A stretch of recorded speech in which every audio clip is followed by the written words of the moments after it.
Mais quelqu'un dira, comment les morts ressuscitent-ils et avec quel corps viennent-ils? Insensé, ce que tu sèmes ne reprend pas vie s'il ne meurt. Et ce que tu sèmes, ce n'est pas le corps qui naîtra. C'est un simple grain de blé peut-être ou d'une autre semence. Puis Dieu lui donne un corps comme il lui plaît. Et à chaque semence, il donne un corps qui lui est propre. Verset 42, « Ainsi en est-il de la résurrection des morts. Le corps est semé corruptible, il ressuscite incorruptible. Il est semé méprisable, il ressuscite glorieux. Il est semé infirme, il ressuscite plein de force. Il est semé corps naturel, il ressuscite corps spirituel. S'il y a un corps naturel, il y a aussi un corps spirituel. C'est pourquoi il est écrit, le premier homme, Adam, devint une âme vivante. Le dernier Adam est devenu un esprit vivifiant. Mais ce qui est spirituel n'est pas le premier, c'est ce qui est naturel. Ce qui est spirituel vient ensuite. Le premier homme tiré de la terre est terrestre. Le second homme est du ciel. Tel est le terrestre, tels sont aussi les terrestres. Et tel est le céleste, tels sont aussi les célestes. Et de même que nous avons porté l'image du terrestre, nous porterons aussi l'image du céleste. Ce que je dis, frères, c'est que la chair et le sang ne peuvent pas hériter du royaume de Dieu et que la corruption n'hérite pas l'incorruptibilité. Voici, je vous dis un mystère. Nous ne mourrons pas tous, mais tous nous serons changés. En un instant, en un clin d'œil, à la dernière trompette, la trompette sonnera et les morts ressusciteront incorruptibles. Et nous serons changés. Car il faut que ce corps corruptible revête l'incorruptibilité et que ce corps mortel revête l'immortalité. Lorsque ce corps corruptible aura revêtu l'incorruptibilité et que ce corps mortel aura revêtu l'immortalité, alors s'accomplira la parole qui est écrite. La mort a été engloutie dans la victoire. Ô mort, où est ta victoire? Ô mort, où est ton aiguillon? L'aiguillon de la mort, c'est le péché, et la puissance du péché, c'est la loi. Mais grâce soit rendue à Dieu qui nous donne la victoire par notre Seigneur Jésus-Christ. Ainsi, mes frères bien-aimés, soyez fermes, inébranlables, travaillant de mieux en mieux à l'œuvre du Seigneur, sachant que votre travail ne sera pas vain dans le Seigneur. De savoir qu'il y a une résurrection veut dire que les œuvres que nous faisons ici et les vies que nous vivons ont un sens, que notre travail n'est pas en vain. J'espère que vous allez être dans des bonnes dispositions pour écouter aujourd'hui. S'il y a trop de bruit, mettez-vous vraiment dans un endroit où vous pouvez entendre. Si vous avez un peu de peine de rester éveillé, il n'y a pas beaucoup de blagues ce matin, donc c'est vraiment intéressant ce que nous allons faire, mais peut-être mettez-vous debout, comme ça c'est plus difficile à vous endormir. Mais je suis heureux de vous retrouver pour faire un deuxième enseignement sur la résurrection. Et la première fois, c'était le 6 août 2023, un jour que je n'ai jamais oublié, parce que j'ai eu en tout cas 6, 7, 8 personnes qui m'ont venu après pour me discuter, pour me parler de l'enseignement de ce jour-là. Et c'est toujours un privilège de pouvoir raconter, parler, écouter les questions après un enseignement. Quand il y a zéro de réponse, je sais que vous êtes tous d'accord et touchés au plus profond de vous-même à ces moments-là, mais c'est toujours bien de pouvoir discuter ces différentes choses. Et si vous voulez donc écouter le premier enseignement, vous pouvez avoir le lien, demander à Sarah Joy, et vous pouvez avoir le lien pour le 6 août. Mais il y a quelques nouvelles informations que je veux partager avec vous aujourd'hui. Je veux vous parler de la résurrection parce que vous savez, dans Hébreux chapitre 5, je crois, c'est au chapitre 5, il dit que c'est l'un des enseignements élémentaires de la foi, comme la repentance, le baptême. C'est vraiment un fondement élémentaire qu'il faut bien saisir avant de continuer avec les autres choses qui sont plus profondes.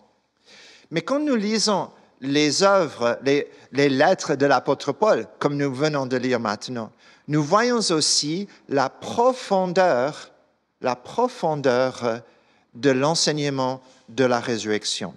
Et j'aimerais que ce matin, que nous retravaillions cette idée de résurrection, cette réalité de notre espérance. Parce que nous parlons beaucoup de l'amour, nous parlons beaucoup de la foi, mais nous sommes aussi appelés à comprendre quelle est l'espérance que Dieu a préparée pour nous. Les faits de la résurrection, il faut les apprendre et il faut les comprendre pour pouvoir vivre avec l'énergie que Dieu veut nous donner pour aller jusqu'au bout des choses.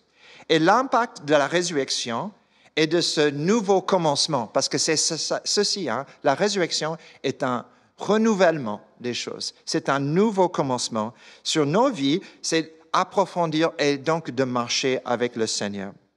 J'aimerais quand même juste vous donner un petit résumé de ce que nous avons vu la dernière fois. Et si vous vous souvenez de tout cela, vous avez un petit moment de pause. Pour les autres, ça peut vous aider. Mourir et aller au ciel, c'est un vocabulaire que nous utilisons beaucoup quand nous parlons aux autres, les uns aux autres, de notre foi. Mais nous avons remarqué la dernière fois que ce n'est pas nécessairement une phrase très biblique, mourir et aller au ciel. Par contre, la Bible nous enseigne d'autres choses qu'il ne faut pas oublier. Première chose que nous apprenons, et les choses sont là sur le tableau, je ne sais pas si vous arrivez à les lire. Première, c'est que mourir n'est pas la fin. C'est cela que la résurrection nous enseigne. Vous vous souvenez que Jésus dit aux Sadducéens qui ne croyaient pas à la résurrection, il a dit, vous ne connaissez pas Dieu ni sa puissance. Dieu a dit, moi je suis le Dieu d'Abraham, d'Isaac et de Jacob. Il est le Dieu des vivants et non des morts. Et donc il dit, vous ne comprenez pas la résurrection. Deuxième chose que nous avons vue, c'est mourir pour l'enfant de Dieu, c'est d'être avec Jésus. Quand nous mourrons, nous serons avec le Seigneur. Et ça, c'est dans Philippiens chapitre 1, le verset 23, et il y a d'autres passages qui disent cela. La troisième chose, c'est que mourir veut dire repos. Repos de nos œuvres, mais aussi de nos persécutions.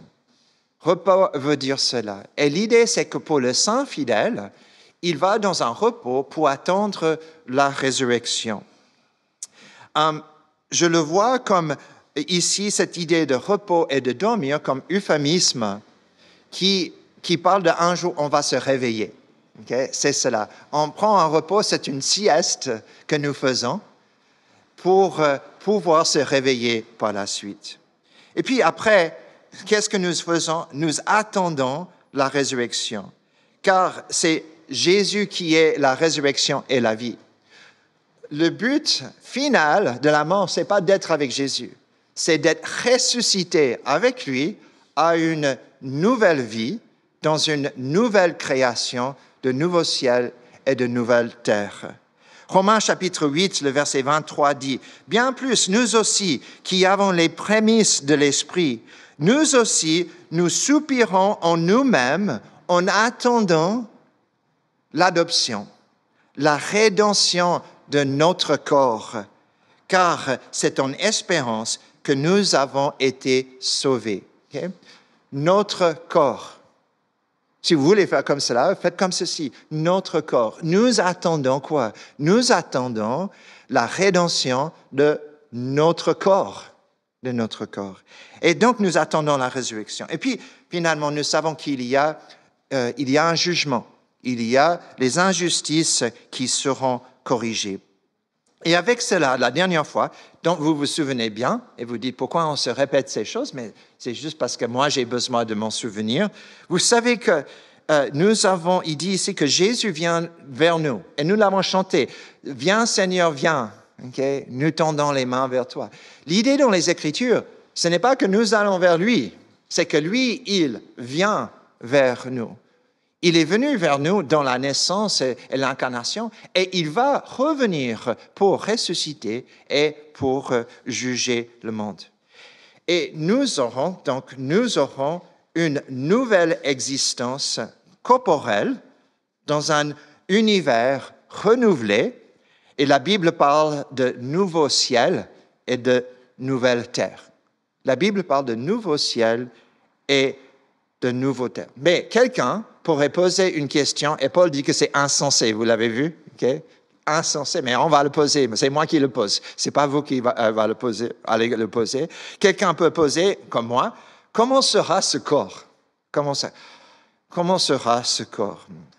Et j'aimerais juste partager quelques versets bibliques avec vous. 1 Corinthiens chapitre 15, le verset 54. Quand donc cet être corruptible aura revêtu l'incorruptibilité et que cet être mortel aura revêtu l'immortalité,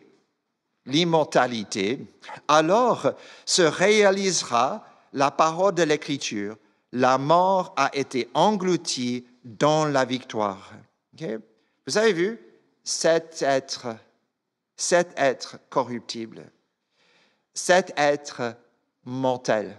Il parle de quoi? Il parle de notre corps. Okay? Et si vous avez envie de faire comme cela, c'est la promesse que Dieu fait pour vous. Nous remarquons que la résurrection et le nouveau corps sont étroitement liés au corps que nous avons maintenant. Si vous n'aimez pas votre corps, Dieu veut le renouveler. Il l'aime. Vous êtes une créature merveilleuse à ses yeux et il aime votre corps et il veut le renouveler. La taube que nous avons ici montre cela par la traduction « cet être corruptible » et « cet être mortel » pour dire ça. Donc, c'est ça que Dieu veut racheter. Ça va être revêtu d'incorruptibilité et d'immortalité. Alors, j'ai une illustration pour vous, donc j'ai travaillé de longues heures là-dessus. Nous avons un grain ici, un grain de maïs. Très bien, Esteban, merci beaucoup. Okay? Donc, c'est un grain de maïs.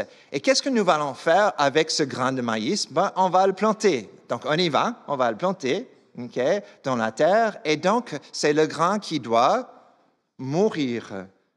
Qui doit mourir. Et qu'est-ce qui va pousser? C'est ça qui va pousser? Non? Mince alors. Je croyais que si vous semez des sneakers, ce sont des sneakers qui poussent. Okay? C'est pas ça. Qu'est-ce qui va pousser? Qu'est-ce qui va pousser? Bon, vous savez bien. C'est ça qui va sortir. Okay? Notons bien, ce qui sort de la terre ne ressemble pas à ce qui était planté. Vous remarquez? Okay? C'est totalement différent. Pendant que la plante qui sort de la terre est intimement liée au grain qui était planté. Et votre corps, c'est le grain qui sera planté. Et le corps ressuscité pour la vie éternelle, c'est la plante qui va pousser. Alors, j'aurais dû mettre là un chêne qui sautait, hein? Un grand chêne, et vous aurez dit, Brady, tu comprends rien. Okay? Et nous, quand nous parlons de notre avenir, en disant que nous ne serons que des esprits à l'avenir, c'est comme si on va planter un grain de maïs et il y a le chêne qui sort. Dieu a un autre plan. Le nouveau corps qu'il vous donnera sera un corps incorruptible pour vivre toujours dans la nouvelle création. Et nous y reviendrons dans quelques minutes, mais nous sommes seulement en train de réviser. Vous dites, oui, combien de temps est-ce que ça va durer? Ça va durer un moment. Okay? Il y a rupture, mais il y a continuité. Et regardons ce verset qui est ici, Romains chapitre 8, tellement puissant, un texte à souligner. Aussi la création attend-elle avec un ardent désir la révélation des fils de Dieu. C'est la résurrection. Hein? Car la création a été soumise à la vanité, non de son gré, mais à cause de celui qui l'y a soumise. Avec une espérance. Et quelle est cette espérance? Cette même création sera libérée de la servitude de la corruption pour avoir part à la liberté glorieuse des enfants de Dieu.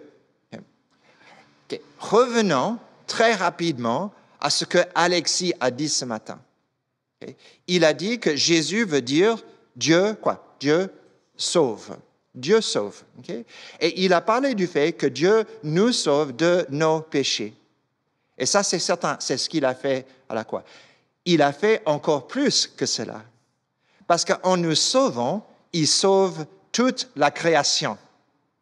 Ce qu'il fait sur la croix, ce n'est pas simplement, et c'est extraordinaire, il nous pardonne nos péchés et nous donne la vie éternelle, mais il va renouveler toute la création, il dit ici. Parce que qu'est-ce que nous attendons maintenant? Nous attendons l'adoption de nos corps. Et toute la création attend aussi la résurrection pour être renouvelée. Pourquoi cela est nécessaire? Parce que Dieu a fait la création et elle était bonne. Elle était bonne. Et quand le péché est entré dans le monde, c'est la création qui en souffre, les mâles du péché. Et donc, Dieu a comme désir de racheter non seulement chaque être humain, mais de racheter la création entière. Il ne veut pas que le péché gagne. Il veut que sa bonne création gagne. C'est ça. Et le péché pervertit la création. C'est le mal qui entre par la tentation et la rébellion d'Adam et Ève. Et la terre a été, vous avez vu dans le texte, soumise à la vanité. Soumise à la vanité. La terre souffre des conséquences du péché de l'être humain. Et la solution n'est pas la destruction de la création, comme la solution n'est pas la destruction de l'être humain. C'est plutôt un renouvellement. C'est plutôt une renaissance.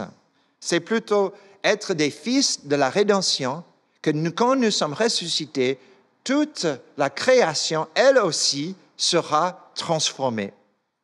Une création rachetée par le sang de Christ. Vous voyez à quelle importance la croix? Vous voyez telle importance la résurrection?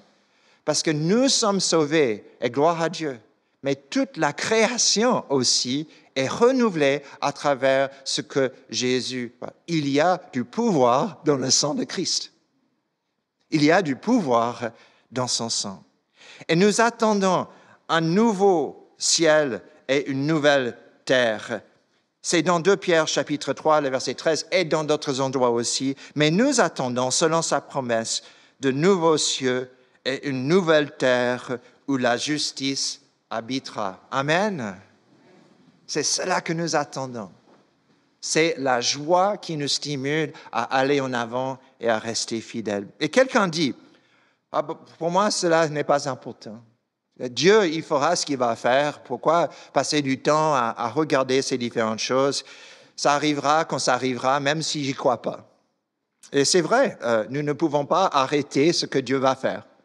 Nous ne pouvons pas l'arrêter. Mais cependant, comme la mort de Jésus nous anime à comprendre, la mort de Jésus nous anime à comprendre la profondeur de l'amour de Dieu pour nous, de la même façon, la résurrection de nos corps nous montre que Dieu veut effacer toutes les conséquences de péché dans notre vie, en commençant quand?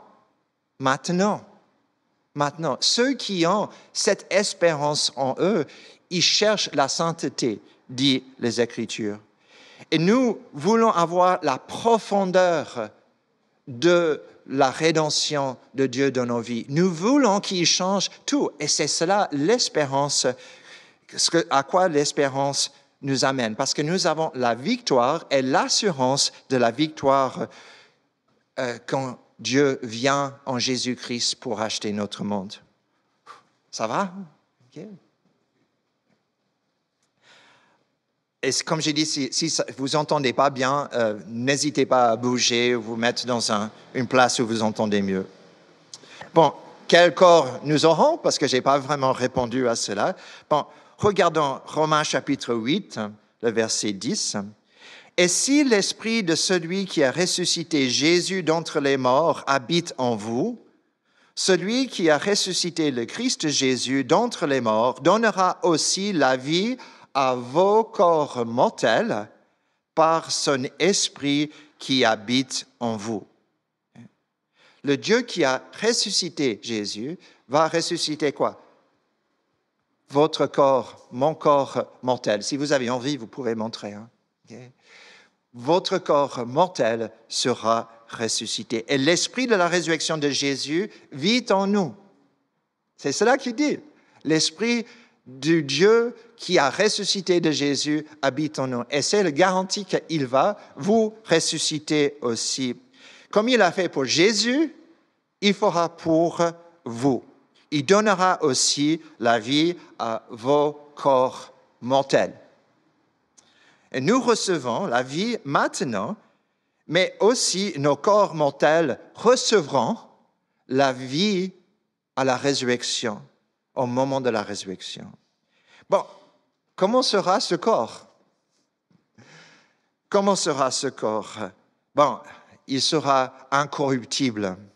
Et nous avons une bonne idée de ce corps incorruptible parce qu'il y a quelqu'un qui est appelé les prémices de la résurrection. C'est Jésus lui-même.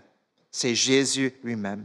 Et si nous voulons comprendre quel est le corps que nous aurons, il faudrait que nous regardions le corps de Christ ressuscité, Jésus ressuscité.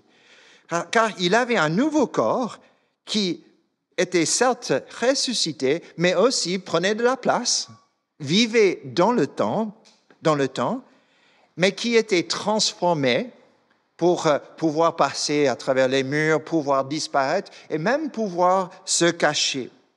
Jésus a dit à ses disciples, dans son corps ressuscité, quoi? Touchez-moi, comme nous avons chanté aujourd'hui, touchez-moi. Il a dit, un esprit ne peut pas faire ce que je suis en train de faire. Et si vous voulez une bonne idée de comment sera le corps ressuscité, regardez Jésus-Christ ressuscité. Mais est-ce que Jésus ressuscité est le même que celui qui est monté aux cieux? Ou est-ce qu'il est passé de la gloire pour après être transformé une deuxième fois pour passer à une autre gloire?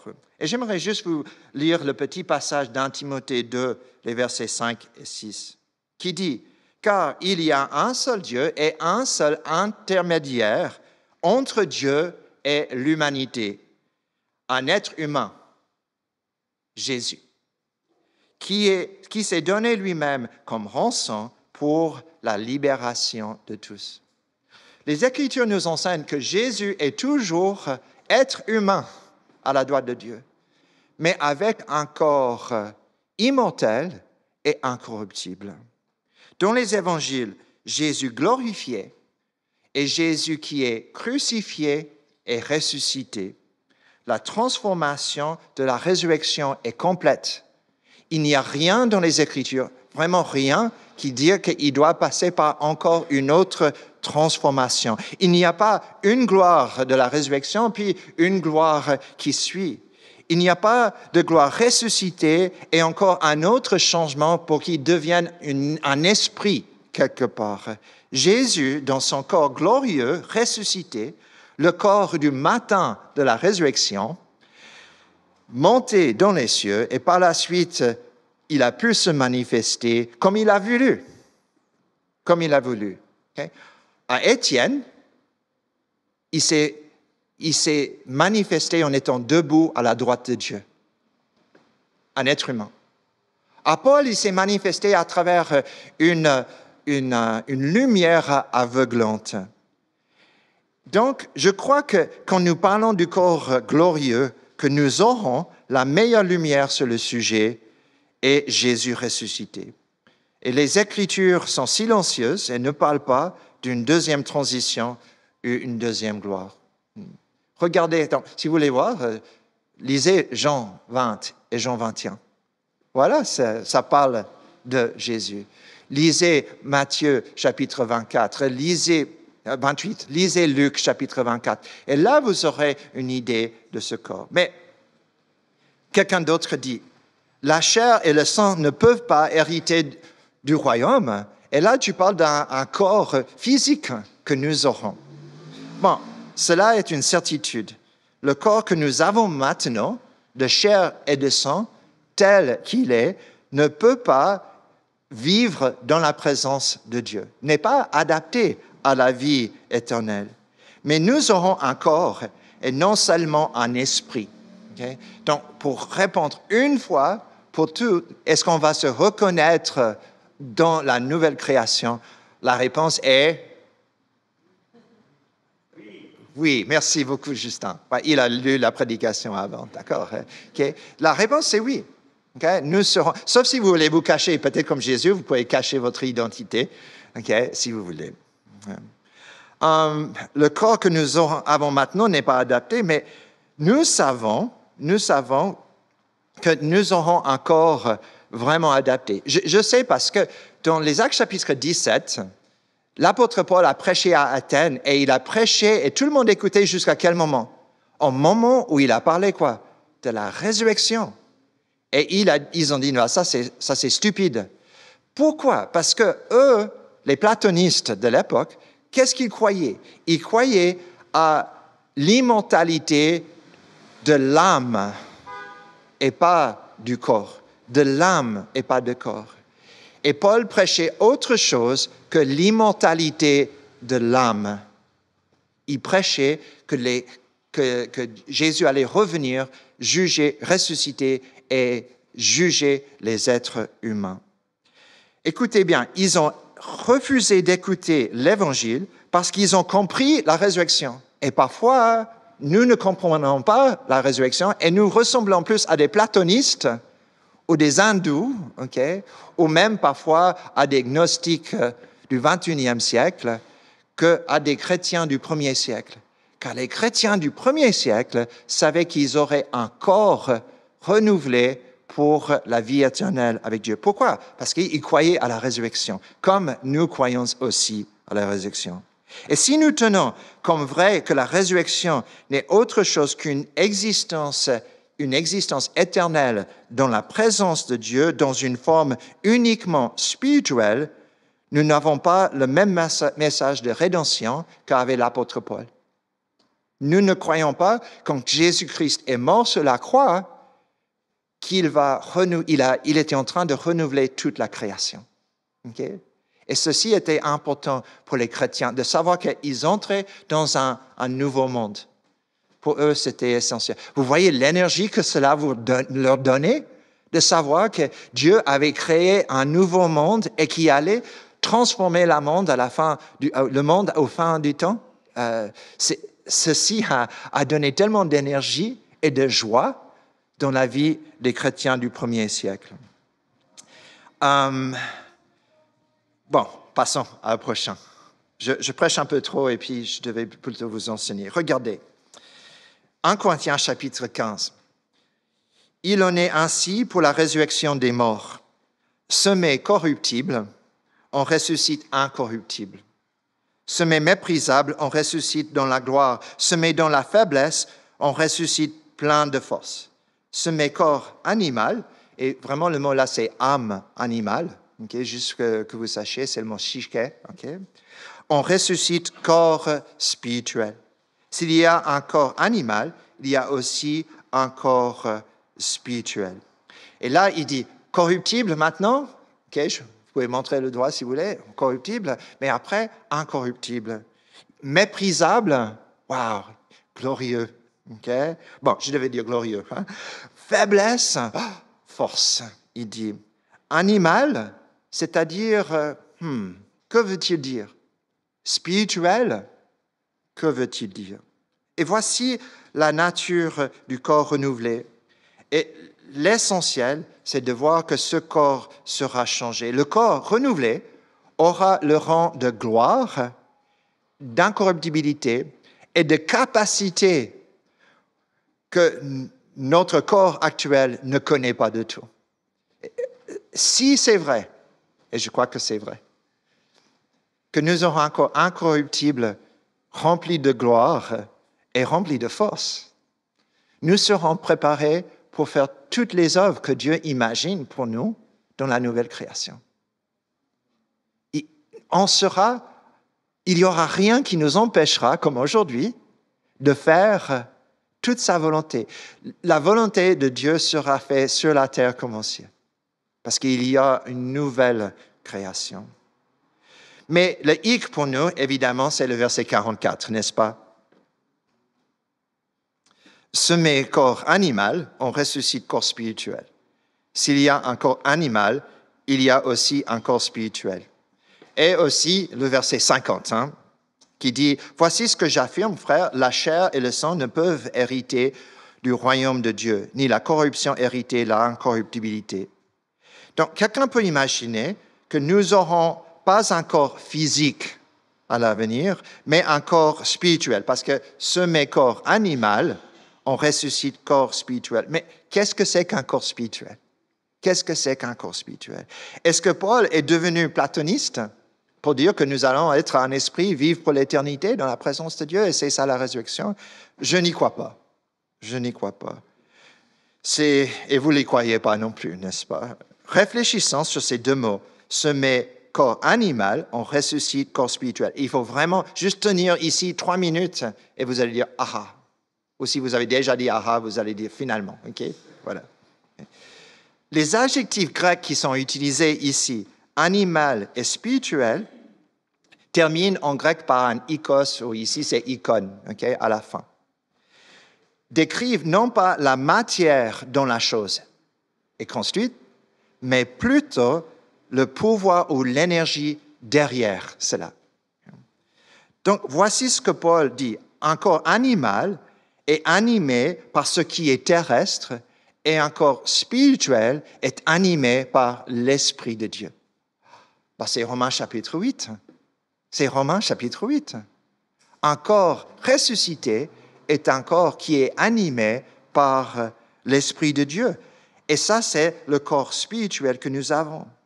L'autre corps est animé par l'Esprit et ce qui apporte l'incorruptibilité et gloire. Et je lis le texte dans la traduction nouvelle français courant. Okay? Ce n'est pas ma Bible d'habitude, mais j'ai regardé les différentes versions. Et regarde ce qu'il dit ici. Quand il est mis en terre, c'est un corps terrestre, okay, animé par ce qui est terrestre. Okay? Quand il ressuscitera, ça sera un corps animé par l'Esprit. Il y a un corps terrestre, c'est-à-dire animé par ce qui est terrestre, et il y a donc aussi un corps animé par l'Esprit. Et Paul, ici, ne parle pas d'un corps qui est matériel et un corps qui n'est pas matériel. Il est en train de parler de nous aujourd'hui, animés par les choses de ce monde, et le corps ressuscité qui est animé seulement par l'Esprit de Dieu. Seulement par l'Esprit de Dieu. Nous vivons dans une création qui est subie aux conséquences du péché. C'est le corps terrestre. Mais nous vivrons dans un autre endroit qui est préparé pour nous, où nous serons animés uniquement par l'Esprit de Dieu. Et l'Esprit fait quoi? L'Esprit donne la vie. L'Esprit donne la vie. L'Esprit de Dieu qui a ressuscité son Fils a donné le corps, la vie au Christ ressuscité. Il donnera aussi la vie à nos corps ressuscités. Bref, en parlant de l'Évangile, la sagesse et la folie, très vite, Paul dit cela plus qu'une fois, mais ça c'est le texte de 1 Corinthiens 2, 14. On n'a pas de problème avec ce texte. L'homme laissé à sa seule nature, c'est-à-dire nature animale, n'accepte pas ce qui vient de l'Esprit de Dieu. C'est une folie pour lui. Il ne peut le connaître, car c'est spirituellement qu'on juge. L'homme spirituel, et notons bien, personne ici, quand on dit homme spirituel, pense à esprit, seulement esprit, okay, fantôme, âme éternelle. Mais l'homme spirituel, au contraire, juge de tout et est lui-même jugé par personne. Bien. Bon, un petit dernier texte, juste que vous voyez, et puis on arrêtera avec cela. Vous êtes très patient et je sais que ça dure, mais il dit ici, « Pour moi, frères, je n'ai pu vous parler comme à des hommes spirituels, mais seulement comme à des hommes charnels, comme à des petits enfants en Christ. » Il y a cette opposition. Animé par l'Esprit, c'est l'homme spirituel. Ce n'est pas être un fantôme ni une âme éternelle seulement, mais c'est d'être quelqu'un qui est animé par l'Esprit de Dieu dans sa croyance, et l'autre qui est animé par ce qui est terrestre. Donc, à la résurrection, si nous avons écouté l'Esprit de Dieu pendant notre vie maintenant, le corps futur que nous aurons sera complètement rempli de l'Esprit de Dieu, animé par lui, rempli de la vie éternelle. Cela est la promesse qui est révélée dans 1 Corinthiens 15. Et je crois que c'est une très, très bonne nouvelle. La chair et le sang ne peuvent pas hériter le royaume de Dieu. Il faut que ce corps soit transformé. Bon, je vais arrêter là parce que je crois que vous avez eu assez jusqu'à là. J'ai juste une petite... Je prends 3 minutes, ça va si je prends 3 minutes? OK. Je prends les 3 minutes, comme ça, vous n'allez pas entendre ces 3 minutes la prochaine fois. OK. Bon, autre objection, et là on termine. Le jour du Seigneur viendra comme un voleur. En ce jour-là, les cieux passeront avec fracas, les éléments embrasés se dissoudront, et la terre, avec les œuvres qu'elle renferme, sera consumée. Puisque tout cela est en voie de dissolution, combien votre conduite et votre piété doivent être saintes. Attendez et hâtez l'avènement du jour de Dieu, où les cieux enflammés se dissoudront et où les éléments embrasés se fondront. Alors, comment est-ce qu'on peut parler de nouvelles terres et de nouveaux cieux quand la Bible est claire que tout sera détruit, n'est-ce pas? Tout sera détruit. Et il y a 2 réponses qui viennent à nos esprits. Une chose, c'est que, et c'est dans le même contexte, c'est dans le même chapitre, déjà une fois que nous connaissons en tout cas, détruit la terre. C'était avec qui? Avec Noé. Okay? Mais il a sauvé à travers les eaux 8 personnes. Vous vous souvenez de cela? Okay? Et ils entrent dans une nouvelle création. Vous voyez, ils entrent dans une nouvelle création. À tel point que voici ce que dit Dieu à Noé et à sa famille. Car Dieu a fait l'homme à son image. Ça, il dit à Noé. Vous vous souvenez de ça, de chapitre 1, de la création, Genèse chapitre 1? Okay? Il dit, car Dieu a fait l'homme à son image, et vous soyez féconds, multipliez-vous et peuplez la terre et multipliez-vous sur elle. Ça ressemble drôlement à l'histoire de la création. Mais répétez, c'est un peu rédux, hein? Okay? C'est un bis qui est là. Deuxième chose, c'est le texte de 2 Pierre 3 continue avec le verset 13. Et là, je vous ai. Mais nous attendons, selon sa promesse, de nouveaux cieux et une nouvelle terre où la justice habitera. Il y a une destruction qui vient. Il y aura un monde purifié. Il y aura un monde où les œuvres de ce monde seront détruites. Mais nous attendons quoi? Nous attendons la nouvelle création qui est là. Ce mais est très important au début. La destinée d'une destruction éternelle, ce n'est pas pour nous.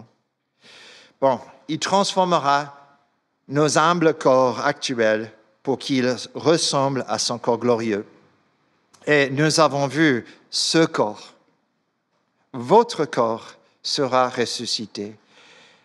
Et ça sera un moment de victoire parce que toutes les conséquences du péché seront éliminées. Il n'y aura plus de corruption, il n'y aura plus de mépris, il n'y aura plus de faiblesse, mais un corps animé par l'Esprit de Dieu, débordant de vie et d'énergie pour faire tout ce que Dieu prépare pour nous de faire. Depuis Genèse, chapitre 1, jusqu'à maintenant et jusqu'à l'éternité, Dieu ne change pas d'identité. Il est toujours celui qui crée et celui qui recrée. Et les textes que nous avons lus aujourd'hui nous montrent que les chrétiens du 1er siècle ont cru que Dieu allait faire pour l'ensemble du cosmos ce qu'il a fait pour nous sur la croix. Pour nous, avec sa résurrection. Il nous renouvelle. Il nous remet dans une nouvelle création. Ce que Dieu a fait pour nous en Jésus à Pâques, il veut faire pour toute la création. N'est-il pas temps que nous croyions la même chose que les premiers chrétiens? Ne devrions-nous pas nous réconforter par ces paroles que l'apôtre Paul et Jésus et Pierre ont partagées avec nous? Et ne devrions-nous pas déclarer cette espérance dans un monde qui a besoin de renouvellement.